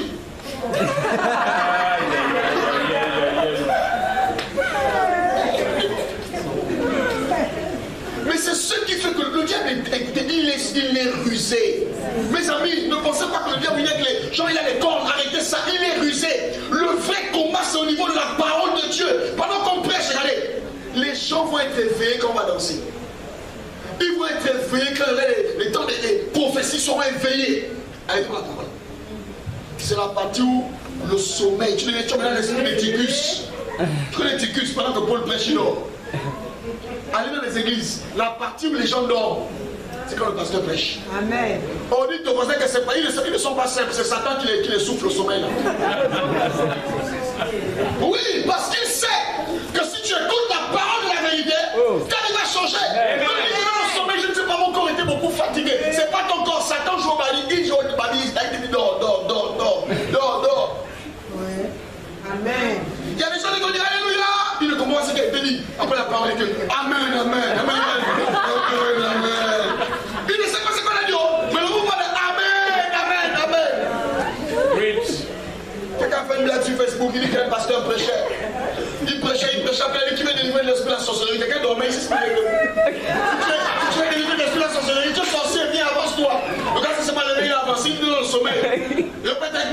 sorcellerie, dit, oh, qu'est-ce que oui, parce que les gens dorment. Alléluia. Mes amis, quand on prêche la parole, soyez concentrés. Alléluia. Vous aussi, après avoir reçu. Alléluia. Poursuis le texte. Qu'est-ce que le texte dit? Reçu la parole de la vérité. Oui. L'évangile de votre salut. L'évangile de votre salut. En lui, vous avez cru. En lui, vous avez cru. Et vous avez été scellés du Saint-Esprit. Oh, frère, frère. Est-ce qu'on dit ici, là, en lui, vous avez manifesté quelque chose de particulier? Vous êtes tombé. Vous êtes enroulé. Non. En fait, suivez. C'est pendant que l'évangile est prêché que les gens naissent de nouveau. Amen. Amen. C'est la raison pour laquelle vous qui êtes à l'accueil, vous devez veiller à ce que quand on arrive au moment de la parole, vous devez empêcher aux gens de sortir. Vous devez empêcher aux gens de faire beaucoup de mouvements. Parce que c'est pendant qu'on prêche que les nouvelles naissances s'opèrent. C'est pendant que l'évangile est libéré que les gens naissent de nouveau. Et c'est là aussi que Satan commence à déconcentrer les gens. Tu commences à avoir des envies, tu veux maintenant sortir, tu sors, on ne sait pas pourquoi. Il y a des gens dans cette église, ils ont l'esprit là. Tu les vois avec les gros ventres, après le cul, pendant qu'on prêche, ils sont en train de raconter. Ils racontent quoi, je ne sais pas. On prêche, et surtout les chants là. C'est quand on a fait la prédication, tu les vois, ils rentrent là maintenant. Ils viennent s'asseoir. Vous êtes venus ici là pour chanter.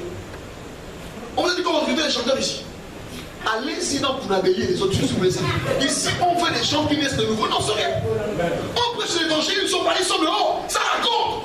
Ils sont là-bas, je les vois, ils sont là, ils sont là, on les raconte. Quand le culte finit, quand je lance la peine de prêcher, ils viennent là, ils viennent. Mais pitié pour vous. Pendant qu'on prêche l'évangile, c'est là que les gens naissent de nouveau. Et c'est la partie là où vous devez être concentré. Mon frère, quand tu as l'église de la vérité, sois concentré. Dès que tu rentres là, mets d'abord mets ça à côté, concentre-toi. Parce que c'est là que Dieu va te faire porter du fruit. Amen. Alléluia. La Bible, pendant que tu écoutes la parole, Dieu te scelle. Donc, on ne devient pas chrétien par la prière du pécheur.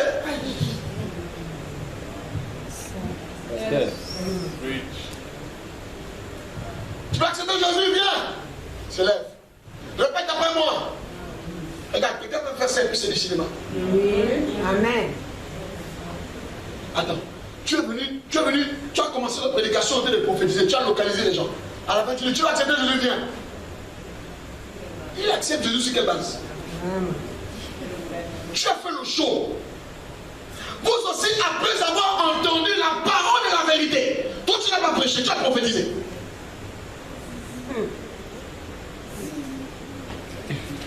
Laisse-moi te choquer.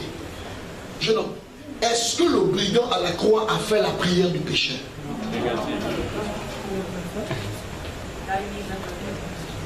Il faut maintenant te choquer. Est-ce que tu peux me montrer dans la Bible quelqu'un qui a fait la prière du pécheur? Négatif.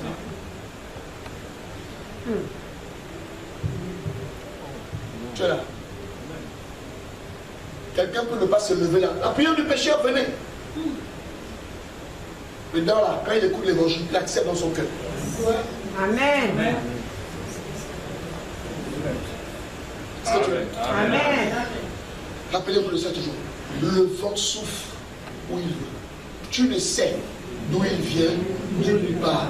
Il en est ainsi de tout homme qui naît de l'esprit. Ça veut dire que quand quelqu'un naît de nouveau, tu ne peux pas voir ça avec tes yeux. Est-ce que tu peux voir le vent? Non. Amen. Amen. Non, mon évangile, c'est pour les Chinois, c'est pas pour nous. Non, sinon tu peux acclamer le Seigneur.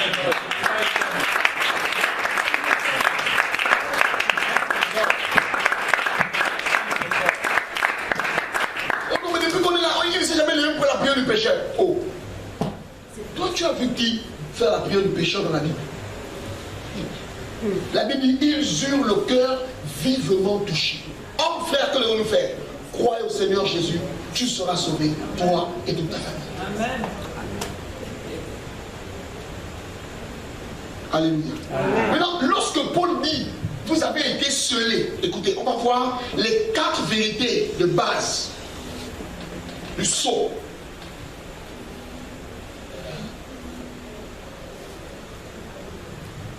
En cela, mon fils, ça a chaud aujourd'hui. Il connaît la valeur du sceau maintenant. Le principe principe du sang, c'est que quand on a scellé un endroit, si tu veux ouvrir ça, tu payes, tu vas subir les conséquences parce que tu es venu enlever le sceau. Parce que celui qui scelle, hein, quand quelque chose est scellé, derrière ce sceau, il y a l'autorité de celui qui a scellé. Hein? Donc, quand la Bible déclare que Dieu nous a scellé de son esprit, qu'est-ce que ça veut dire? Prenez vraiment noter ça, il y a la sécurité. Qu'est-ce que la sécurité? Quand tu deviens enfant de Dieu, que tu reçois le Saint-Esprit, frère, quand on dit que je suis scellé de l'esprit, c'est pas la prière qui te garde. Dans le sceau que tu reçois, il y a la première dimension, c'est la sécurité. Ah, est-ce que je te parle? Amen. Celui qui a le Saint-Esprit a la sécurité de facto. Amen. Si tu es scellé du Saint-Esprit, je te le dis aujourd'hui, tu es protégé. Amen. La première dimension du sceau, c'est la protection. Donc, on va faire des veilles de prière pour que Dieu nous protège. Celui qui a le Saint-Esprit est déjà protégé. Amen. Amen. Alléluia. Amen. Deuxième dimension du sceau, c'est l'authenticité. Je vais expliquer ça. Celui qui scelle, c'est Dieu. Quand on dit l'authenticité, on entend dire que ce n'est pas quelque chose de falsifié. Dieu dans ta vie, c'est réel. Dieu est réel. Et vous savez, quand je parle, vous savez que toutes les fois où les gens seront en train de mépriser et de se poser les questions si est-ce que c'est vraiment Dieu que tu sers le diable, Dieu lui-même va se charger de créer des circonstances pour prouver à ceux qui sont autour de toi que toi, tu sers le vrai Dieu. Alléluia. Personne ne connaissait le Dieu de Daniel. Mais quand Daniel est allé dans la fournaise ardente, quand il est sorti de la fournaise, ses amis, ses trois amis, quand ils sont sortis de la fournaise, il dit désormais, le roi dit désormais, on va adorer le Dieu de Shadrach, de Meshach et d'Abednego.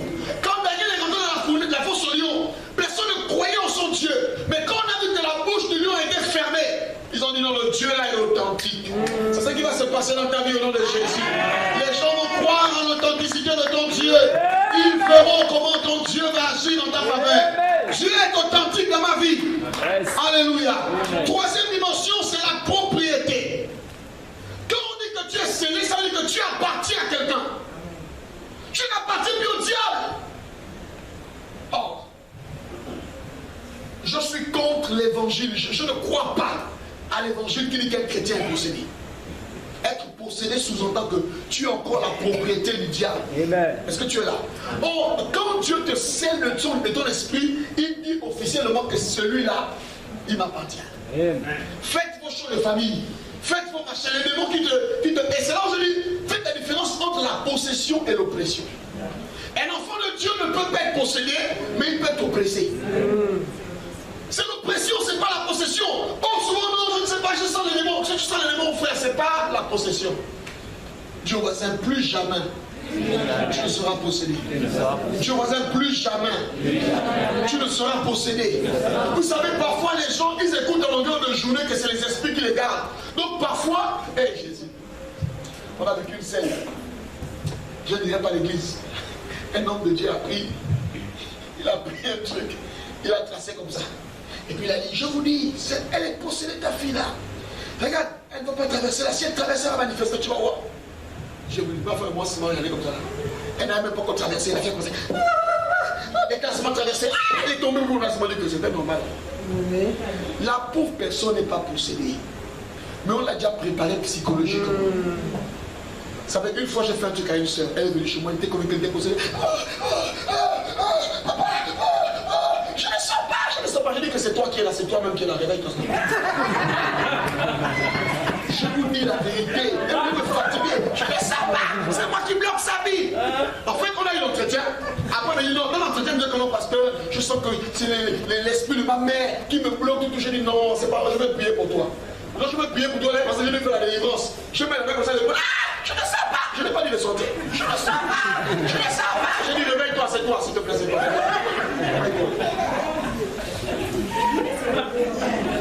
Oh. En fait, ça va papa. J'ai dit ça va, mais c'est comme ça. Oui, c'est comme ça. Une fois on a vu ça avec papa Thibault, avec Brice, là au bureau. Je reçus une maman là. La mère communiquée, elle a les démons. Je dis, papa, tu n'as pas les démons, c'est ici là. Non, papa, c'est là. Ouais, elle a fait le travail, je me dis, Seigneur, je te bénis, je te rends. Elle s'enroule là.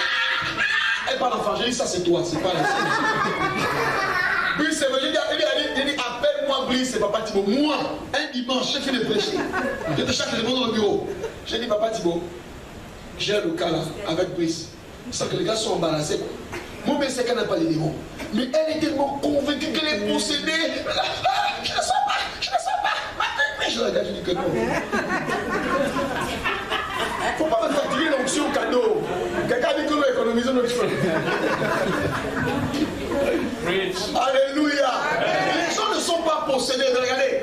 En fait, on a prêché, on a mis la psycho dans leur cœur. Et donc, quand on vous a tellement prêché que ce sont vos parents qui vous tuent, en fait, on vous a mis la peur. Dès que tu sens seulement un peu la chair de poule, où il y a une musique, on va en parler la prochaine fois, la semaine prochaine, la relation entre pourquoi les gens manifestent souvent alors qu'ils ne sont pas possédés. On va voir le rôle de la musique dans la manifestation satanique. Oh. Est-ce que vous savez que on peut ne pas prier pour vous, mais s'il y a un mauvais esprit, dès qu'on chante, le mauvais esprit part. Vous allez comprendre la relation entre la musique et les esprits. Il y a une relation. C'est pourquoi n'acceptez pas que n'importe qui vienne jouer au piano ou vienne chanter.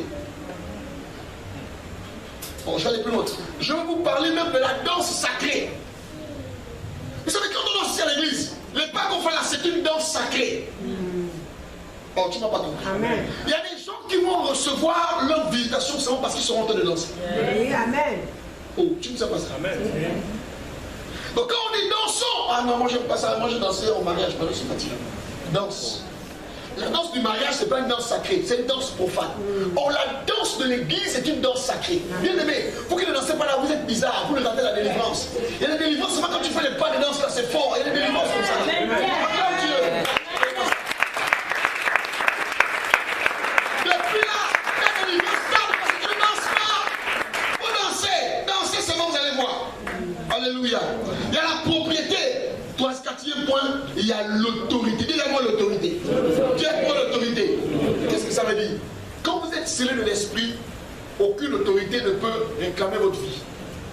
Toutes les fois qu'une entité se lève, c'est Dieu lui-même qui vient parler pour toi. Amen. Alléluia. Amen. Donc je voudrais que ce soir tu comprennes quand David dit que tu es scellé. C'est ce que ça veut dire. 1. Tu es en sécurité. Dieu va prouver son authenticité dans ta vie. 3. Tu es la propriété de Dieu. Dieu ne t'appartient plus. Les choses de famille ne t'appartiennent plus. Je vais vous dire un truc qui va vous choquer. J'ouvre une parenthèse. Ce n'est pas tous les liens qu'on coupe.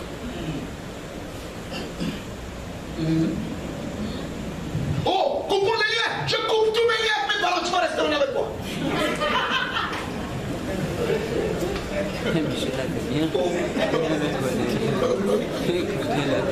Dieu dit parce qu'il avance et puis j'avance un peu. Je finis avec ce cadeau-là. Ce n'est pas tous les liens qu'on coupe, mes amis. Regarde. Il y a les chrétiens ici qui disent, moi je suis de la tribu de Juda, mon frère. Tu es peut-être un Bayengui, tu es peut-être un, je ne sais pas c'est quoi ta tribu. Personne ici n'est de la tribu de Juda. Touche ton revenu, tu n'es pas de la tribu de Juda. Non, dis encore, tu n'es pas de la tribu de Juda.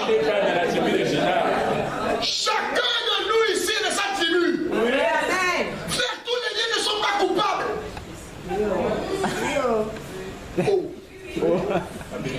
Mais attends, laisse-moi te dire une chose. Pourquoi la Bible parle de la généalogie de Jésus? Finalement, pourquoi on nous parle de la généalogie de Jésus? On nous parle de la généalogie de Jésus. En fait, le Messie devait forcément sortir ici, là. C'est-à-dire que s'il n'avait pas de lien avec Abraham, il ne pouvait pas nous sauver. S'il n'avait pas de lien avec Isaac, c'est pourquoi je dis que tous les liens ne sont pas coupés. Parce que tous les liens ne sont pas des mauvais liens. Il y a aussi des bons liens. Ah, laisse-moi te parler.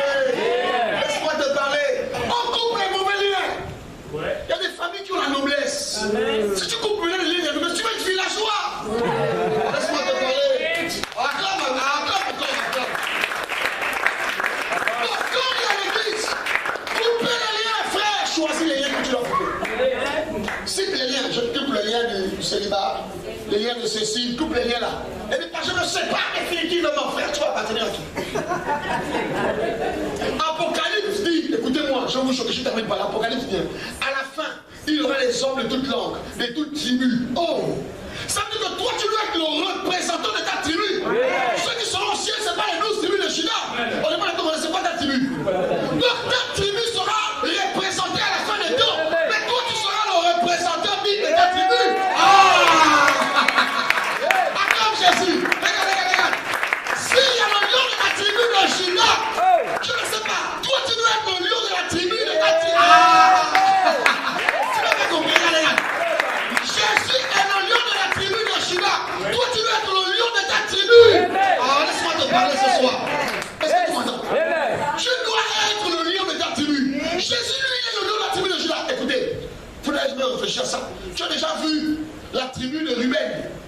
de Nephtali, dire que maintenant ils sont la tribu de Juda. Non. Tu as déjà eu la tribu de Manassé, dire que non. Chaque tribu respectait sa position. Pourquoi fou? Vous commencez à dire de moi, je suis de la tribu de Juda. Dans l'esprit, c'est faux. Il n'y a pas ça. Il n'y a pas ça. Toi, ta tribu, c'est quoi? Goudjen. Tu es le lion de la tribu de Goudjen, c'est ça là. Toi, c'est quoi ta tribu? Oyon. Tu es le lion de la tribu d'Oyon. Donc chaque tribu, il y a un lion, c'est toi. C'est toi qui vas terrasser les ténèbres là-bas. C'est toi qui, quand on dit le lion de la tribu, c'est-à-dire que c'est toi qui amène le salut. C'est toi qui amène l'onction. C'est toi qui amène le succès. C'est toi qui amène la royauté. Moi, je suis le lion de la tribu de Juda. C'est lui qui amène la royauté dans sa tribu. Toi aussi, tu mènes le lion de ta tribu. Ah, mon Dieu.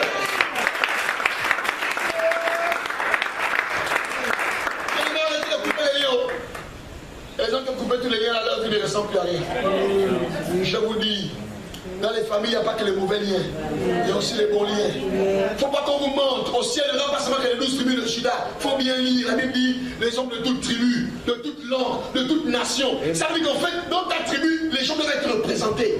Moi, à la fin de ma vie, quand Jésus va revenir, il faut que ma tribu soit représentée. Et moi, j'ai envie de le représenter. Tête de fille, quand il est pas sous ma sang, je suis là. Tête de fille, je suis là. Représente. Radio voisin représente. Radio voisin représente. Est-ce que quelqu'un peut dire, je vais représenter ma tribu à la fin des temps? Je vais représenter ma tribu à la fin des temps. Acclame Dieu, s'il te plaît. Alléluia. Il faut que tu représentes ta tribu à la fin des temps. Il faut arrêter avec ça, vous coupez le lien. Non, ta tribu doit être représentée et c'est toi que Dieu va voir. Quand on appelle ta tribu, tu viens, tu dis Seigneur, présent, c'est moi, je suis là. Je suis là, je représente ma tribu. Je crois qu'il en sera ainsi au nom de Jésus. Parce qu'à la fin des temps, écoutez-moi très bien, on va appeler tribu par tribu. Toutes les tribus de la terre seront représentées. Mais toi, tu veux quitter ta tribu pour devenir la tribu de Juda. Tu as quel problème? Frère, tu ne seras jamais un lion en Juda. Parce que Juda n'a qu'un seul lion. Laisse-moi te parler. J'ai dit Juda n'a qu'un seul lion, c'est Jésus. Tu ne seras jamais un lion. Si tu veux être un lion, reste dans ta tribu. Travaille, perce, réussis. Ouvre les portes. Et au ciel, à la fin des temps, Jésus t'appelle et dit voilà, le représentant de sa tribu. Acclame le Seigneur.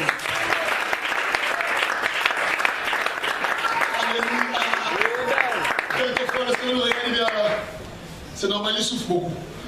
Je comprends les gens de prière là, ils souffrent chaud. Quand vous coupez beaucoup les liens, c'est la seule. Et les anges, les gars souffrent chaud. Donc tellement ils souffrent, ils sont obligés de couper tous les liens. Mais c'est pas grave, on va les pardonner. Qui a été béni, c'est ça? Est-ce que tu peux acclamer le Seigneur? Alléluia. Alléluia.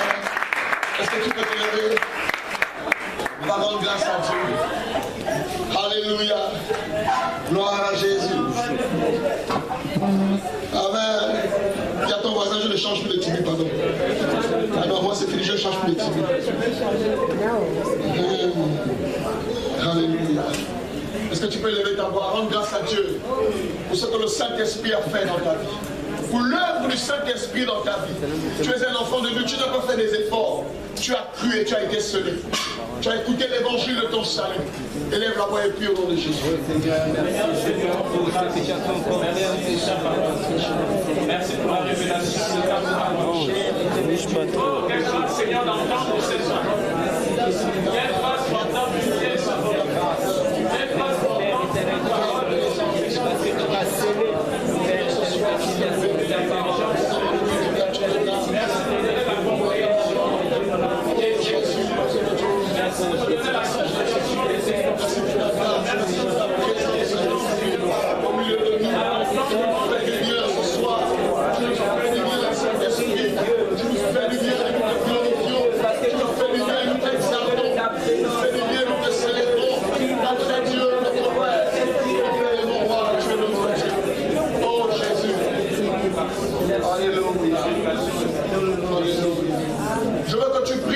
Seigneur.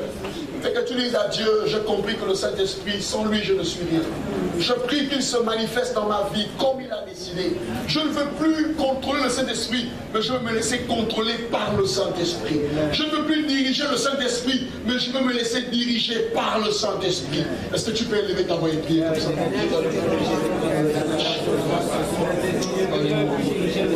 Jésus, merci. Je vais être dirigé par lui. Je vais être dirigé par lui. Je vais être dirigé par le Saint-Esprit. Merci Jésus pour ton présence. Oh Dieu, je vais être dirigé par toi. Je vais avoir une autre connexion avec toi. La communion avec toi. La communion bénie avec toi. glorieuse, Seigneur de notre Dieu, béni,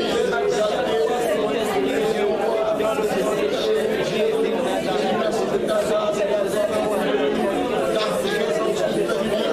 Laisse-moi être conduit par ton esprit, laisse-moi être conduit par ton esprit, laisse-moi être conduit avec ce soir, laisse-moi être conduit par ton esprit ce soir, laisse-moi être conduit par ton esprit ce soir. Je vais marcher dans tes voies, je vais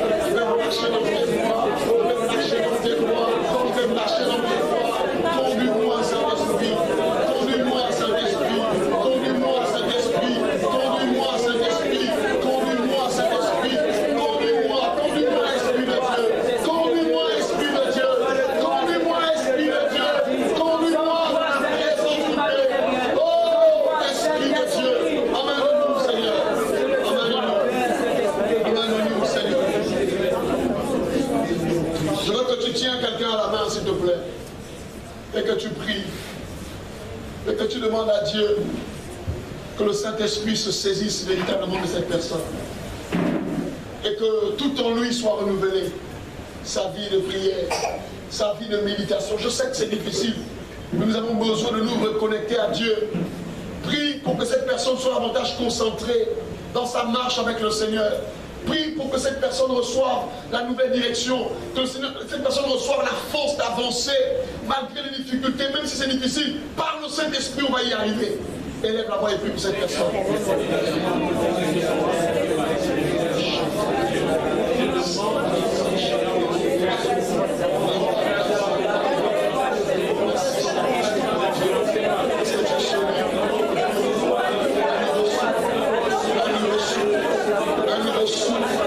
Un nouveau souffle, Esprit de Dieu, un nouveau souffle ce soir, un nouveau souffle ce soir, un nouveau souffle, un nouveau souffle ce soir, un nouveau souffle, Saint-Esprit, un nouveau souffle. Nous avons besoin de toi, nous avons besoin de ta grâce, nous avons besoin de ton intervention, un nouveau souffle, Saint-Esprit, un nouveau souffle, Saint-Esprit, un nouveau souffle, Saint-Esprit, un nouveau souffle, Seigneur. La vie chrétienne de quelqu'un ici va être visitée dans le nom de Jésus. La vie chrétienne de quelqu'un va être visitée, relevée, changée, transformée dans le nom de Jésus. Je prie, Seigneur, afin que tu agisses, afin que tu agisses, afin que tu agisses, mon Père et mon Dieu, mon Père et mon Roi. Je prie maintenant que ceux qui ont perdu la direction retrouvent la direction, que ceux qui ont perdu la force retrouvent la force. Esprit de Dieu, viens manifeste le gloire au Père. Viens Seigneur, relève la vie spirituelle de quelqu'un. Je prie que tu te relèves, que tu te réveilles à chacun. Un nouveau souffle, une nouvelle dimension Seigneur, un nouvel engagement dans ta présence. Dans le nom de Jésus, dans le nom de Jésus, dans le nom de Jésus. Merci de te révéler, merci de parler, merci de te manifester, merci d'agir, merci Seigneur, merci Jésus, merci Père, merci Adonai, merci El Shaddai, merci parce que tu relèves la vie spirituelle de quelqu'un, le feu de ta présence mon Père, inonde nos cœurs, le feu de ta présence mon Père, relève nos vies, le feu de ta présence Saint-Esprit, oh Dieu manifeste-toi Dieu. Merci Saint-Esprit. Je veux que tu répètes ta après moi, Seigneur. Merci pour ton esprit qui me redonne l'appétit des choses de Dieu. Seigneur, ce soir, je demande pardon parce que j'ai attristé le Saint-Esprit. La paresse m'a envahi. Mais ce soir, je reçois la force du Saint-Esprit qui me permet de monter en révélation, en intimité, au nom de Jésus. Seigneur, merci parce que ma spiritualité renaît au nom de Jésus. Seigneur, merci parce que ma vie de prière monte dans une autre dimension au nom de Jésus. Seigneur, merci parce que la qualité de mes révélations monte en dimension au nom de Jésus. Saint-Esprit, prends possession de moi, dirige-moi, viens faire de moi un véritable adorateur. Saint-Esprit, aide-moi à avancer malgré le découragement, malgré les difficultés, malgré les occupations. Je veux me connecter à toi au nom de Jésus. Sans toi, je ne suis rien. Saint-Esprit, dirige-moi, conduis mes pas. Je refuse de prendre une direction dans laquelle tu n'irais pas. Selon qu'il est écrit, heureux ceux qui sont conduits par le Saint-Esprit, parce qu'ils sont fils de Dieu. Saint-Esprit, si je suis perdu, montre-moi la voie. Montre-moi la voie. Si je suis dans une mauvaise trajectoire, montre-moi la voie. Au nom de Jésus. Saint-Esprit, révèle-moi les choses cachées que je ne connais pas, mais que je devrais connaître sur ma destinée, sur mon ministère, sur mon appel, sur ma famille. Esprit de Dieu, prends le plein contrôle. Sature mon esprit, sature mon cœur, sature mes pensées. Au nom de Jésus. Seigneur, merci pour cette prière qui réoriente la vie de quelqu'un. Merci pour cette flamme. Seigneur, nous sommes passés des ténèbres à la lumière ce soir. Là où nous avons été faibles, la Bible dit que le faible dit je suis fort. Seigneur, merci parce que tu nous bénis au nom de Jésus. Amen. Est-ce que tu peux acclamer cette enfant? Acclame le Seigneur, acclame le Seigneur, acclame le Seigneur. Alors, asseyons-nous quelques minutes.